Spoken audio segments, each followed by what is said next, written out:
It's a family reunion. The teens are throwing the football around, the uncles are having a burping contest, and Granddad is telling a very inappropriate war story. Fun all around. And 7-year-old Timmy notices none of it. He's glued to his iPad watching his favorite cartoon characters sing the same short song for the 40th time today. What's going on with Gen Alpha and screen time? Parents have always said it'll rot your brain about TV, video games, and what have you, but this time, could it actually be happening?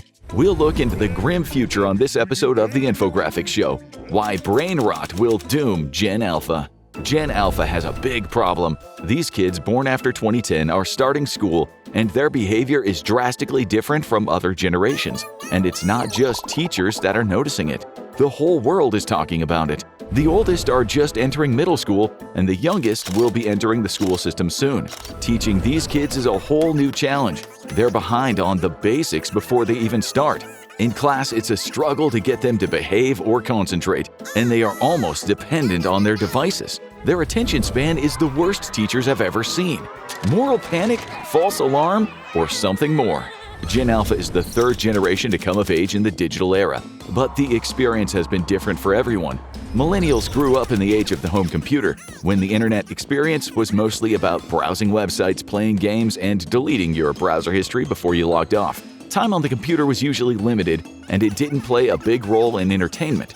Gen Z was the first digital native generation, the first social media generation, and they grew up with devices. But smartphones still weren't too common when they were coming of age. To them, the internet was a tool and a way to socialize. But for Gen Alpha, everything changed. The majority of these kids were raised with a smartphone already in their hands. The focus of the internet had shifted from written material to videos and images, and that meant that they would be watching videos before they could talk or read. There were many warnings about the perils of this, with the WHO actually advising that kids under 5 should spend no more than an hour in front of screens, and kids under 1 shouldn't see them at all. But Mom gets busy, Dad wants some quiet time, and Junior gets placed in front of the iPad. And now we are seeing the consequences. For one thing, doctors have been studying the effects of screen time on kids for a long time, and they're starting to see problems that haven't shown up in past generations. For one thing, a 2015 study showed that the frequency of nearsightedness had doubled in the United Kingdom in the last half a century, potentially related to heavy use of screens and the tendency to place them close to the face. Eye strain related to close-up use of handheld devices is a common concern, to the point that it's actually been nicknamed computer vision syndrome. Symptoms include dry, irritated eyes, eye strain, fatigue, and headaches. Given that all of this might make it difficult for kids to concentrate on books or read the board, it could be contributing to Gen Alpha's struggle in school. But could the problem be going deeper than just the eyes? In 2019, JAMA Pediatrics investigated whether the early use of screen time could actually alter the brain structure of kids. They took MRI brain scans of kids 3 to 5 and gave them cognitive tests after interviewing their parents on screen time habits. And the results were shocking.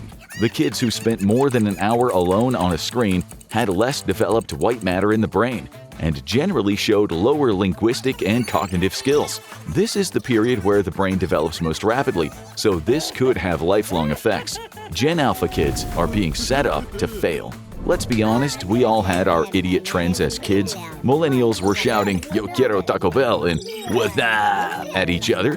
Gen Z had annoying orange, so it's not fair to place all the blame on Gen Alpha. But there is a difference. Millennials and Gen Z didn't grow up with screens playing constantly, burrowing into our brains like digital parasites. The internet landscape has completely shifted toward micro-content and viral videos. With smartphones, kids can access it anytime, anywhere. And this all started with the rise of Baby Shark. And we apologize if you now have that song in your head again. And that led to the rise of the content farm. The biggest culprit in this is YouTube, or rather the people who took advantage of it. While there are plenty of channels out there delivering great music, informative vlogging, or entertaining animated videos about news and science, there are also countless content farm channels pumping out short, low-effort videos, often featuring popular cartoon characters dancing or doing silly skits.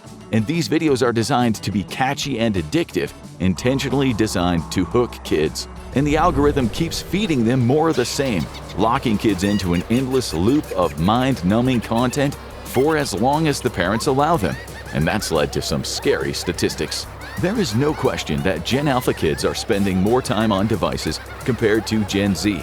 It's estimated that 39% of Gen Alpha spends at least 3 hours a day on screens, and 24% spends at least 7 hours. That's the majority of their waking hours.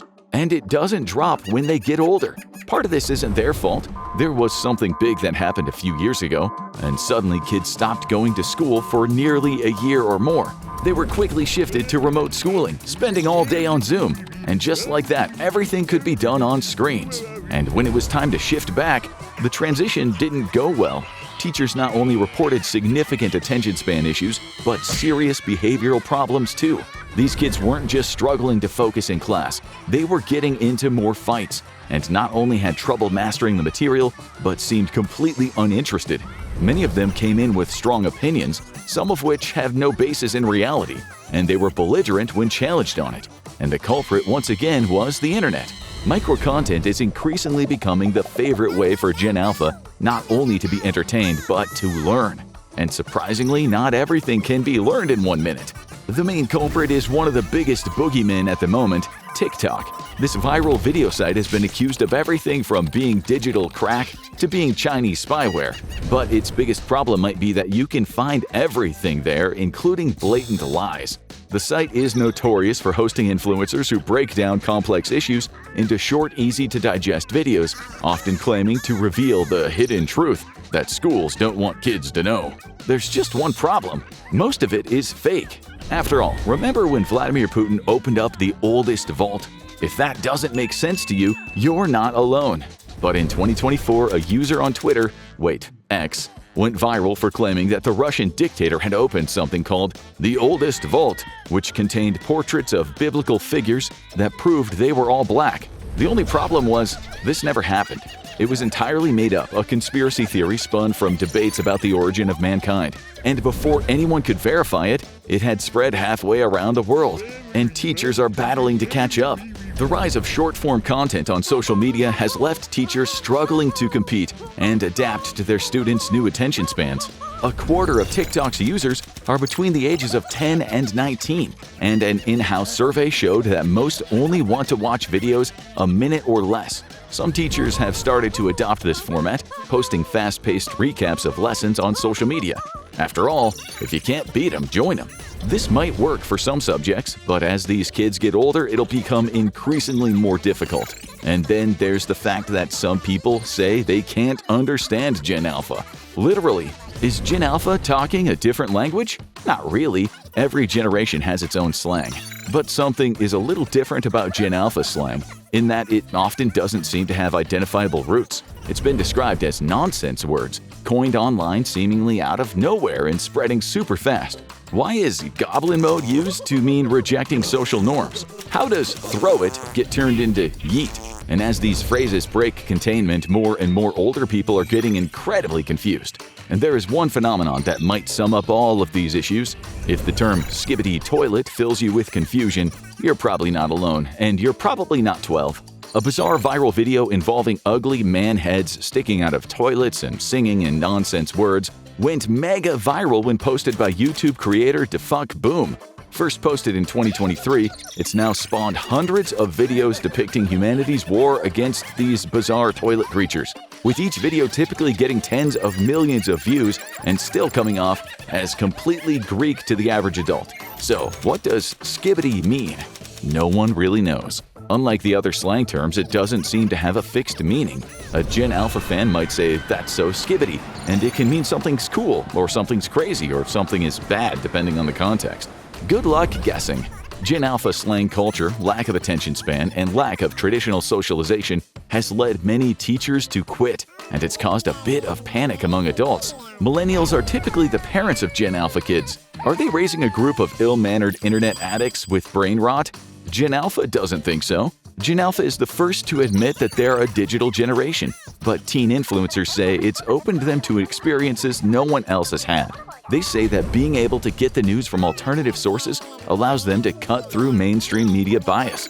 They defend short-form content as a way to learn a little about a lot, and they say that the internet has allowed them to be creative in ways no one else had the opportunity to.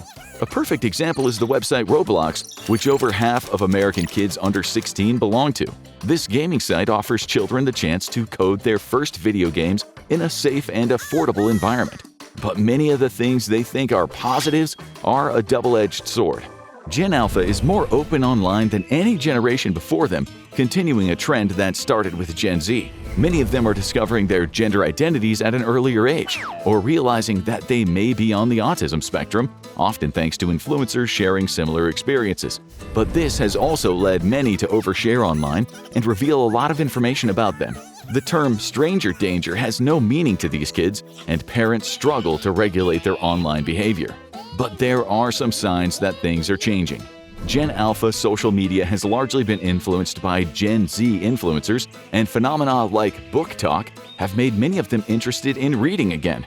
This generation is just developing its interests, and it's impossible to predict a generation's long-form trajectory just from their online behavior. But one thing is for sure, these kids are being influenced by the digital world in ways no other age group ever was, and it is not possible to know how this will play out long-term yet. For the first time, these kids aren't solely being raised by their parents and schools. There's a third parent in the room, the algorithm. Unlike the internet of millennials and even Gen Z, most of the sites Gen Alpha frequents are driven by algorithms that adapt to their interests, encouraging them further and further down the same rabbit holes. That can make it harder to redirect kids, and these are the kids who spent their formative years during the pandemic, and that kind of disruption is hard to overcome. And so the traditional 40-minute school period is becoming more and more of a challenge, which is why some teachers are being proactive. They can't undo Gen Alpha brain rot on their own, but they can work around it. More and more teachers are adapting their lessons, breaking them up into short lectures and short work periods, keeping things fresh and not letting the kids get bored. If Gen Alpha's brains have been rewired, then the educators of the world will simply have to find a way to work with that and reinvent learning. Of course, there is another option, but the kids won't like it. Schools around the country have been considering cell phone bans during school hours, including in districts in New York, which are looking to bring back a ban that was lifted in 2015. This will essentially be a daily digital detox, allowing the kids' brains to hopefully reset and give them no choice but to focus on what the teacher is saying. And to say the reaction from Gen Alpha has been negative would be putting it very lightly. And that is definitely not skibidi. Or is it? Want to know more about the craze that's sweeping Gen Alpha? Check out Skibidi Toilet Explained, or watch this video instead.